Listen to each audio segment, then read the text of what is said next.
it's Marcy from Winona Public Library back with another episode of STEAM. Today we are going to make a barometer. And a barometer is a tool that meteorologists or people who study the weather use to determine the pressure of the atmosphere. So every minute there are 14.7 pounds of atmospheric pressure pressing down on us. We don't usually notice this. It's only when you ride an elevator or maybe if you drive to the top of the bluffs and you feel something in your ears. That's kind of the only time we think about atmospheric pressure, but it's always there. And a barometer measures changes in the pressure. So a high pressure usually means the weather is going to be really sunny and nice, whereas a low pressure means there might be a storm coming or some kind of disturbance in the weather. So we're going to make a barometer today to help us measure the atmospheric pressure in our own homes.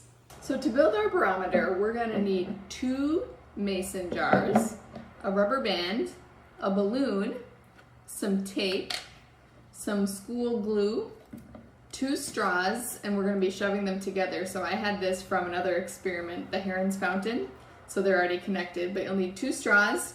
And then you'll also need some strong paper like cardstock or cardboard, and then a piece of paper with lines on it. So I have this pressure chart that I found, but you just need a piece of paper with lines on it to do that. Oh, and there's one more thing you're going to need, and that is a pair of scissors. I can't believe I forgot that.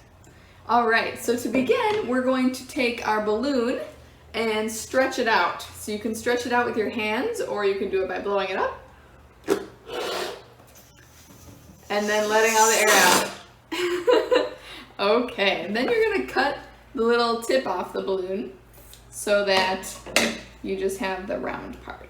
And then we're gonna take this piece and stretch it over the top of one of our mason jars. You might need an adult's help for this. It's a little hard to stretch. All right, so we're looking for something like this. It's almost like a drum on top of the jar. Next, we're going to take the rubber band and use it to keep the balloon on the top of the jar. So you're just gonna put the rubber band right over the top of the balloon and make sure it stays on there nice and tight.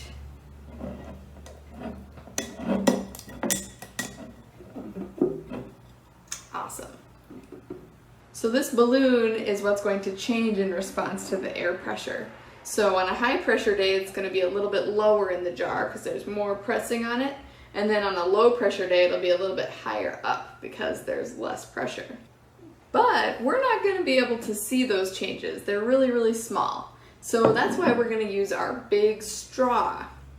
So what you're going to do next is connect your 2 straws, and then we're going to glue and tape one end onto the balloon and then turn the other end into an arrow to point at where the pressure is going.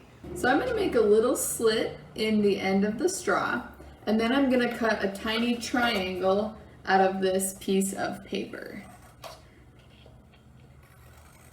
because we want it to be an arrow. Then you're going to take that triangle and slide it onto the straw. It'll end up looking kind of like a weather vane.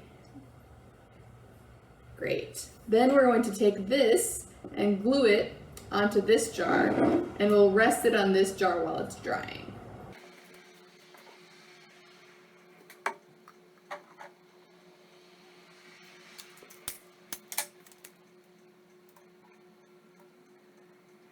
Okay, so now this straw is glued to the balloon, and I put a piece of tape there to keep it in place while the glue dries. What you're going to want to do is take your barometer and put it somewhere where it can sit for about a day while the glue dries. And then after the glue is dry, that's when you're going to start making those measurements. So I'm going to take both of these jars into my basement, and then I'll be back in a couple days to show you how the barometer works. Okay, so here's the setup. What you're going to want to do is take a piece of lined paper and prop it up next to your barometer, as you can see here. And then you're going to watch as that arrow moves up and down based on the pressure that it is outside. So I've been letting this go for about 3 days, and you can see how it kind of started in the middle, and then it got really low on a cloudy day, and then it went up really high because today is super sunny. So that's how the barometer works. And once you've got your barometer set up, you can use it to kind of predict changes in the weather. So when you see it moving down, you can predict maybe there's going to be a storm soon. Or if you see it moving back up, you can guess that there's going to be nice weather in the next few days. So that's it for this. I hope you enjoyed this episode, and we'll see you next time. Bye-bye!